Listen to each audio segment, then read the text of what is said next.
يا جماعة، سمعتوا شي مرة بشي ولد عنده 11 عام كي كسر الأرقام القياسية في الكرة؟ تعرفوا على أيوب بوعدي؟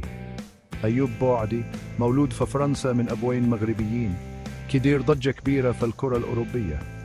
دابا راكي بهرنا من وسط الميدان مع ليل في الدوري الفرنسي. رحلة بوعدي بدأت في نادي محلي في مدينة كاري. موهبته كانت باينة، وهادشي خلى نادي ليل يجيبوا عندهم عام 2021، وفي غشت 2020 وقع أول عقد احترافي دياله. بوعدي ما ضيعش الوقت باش يدخل التاريخ.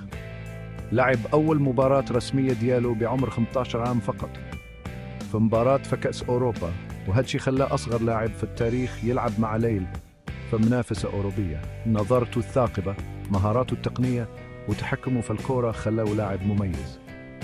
ودابا ها هي القضية اللي فيها دكشي جنسية بوعدي المزدوجة خلات فرنسا والمغرب يتنافسوا عليه. رغم أنه لعب مع المنتخبات الشابة الفرنسية، الجامعة الملكية المغربية لكرة القدم كدير كل ما فجهدها باش تجيبه يلعب معاهم. راهم قرابين بزاف باش يقنعوه يبدل المنتخب، وبوعدي عنده داب الوثائق المغربية وكي تسن الباسبور دياله. تصوروا معايا بوعدي مع المنتخب المغربي في كأس إفريقيا 2025 أو حتى في كأس العالم 2030. الجامعة الفرنسية ما مستسلمة وكدير ضغط عليه باش يبقى مع الديكا. دابا شنو غادي يوقع مع هاد النجم الصاعد؟ وش غادي يختار أسود الأطلس أو الديكا الفرنسية؟ قرار أيوب بوعدي ما غاديش يحدد مستقبله فقط، ولكن ممكن يغير مسار المنتخبين.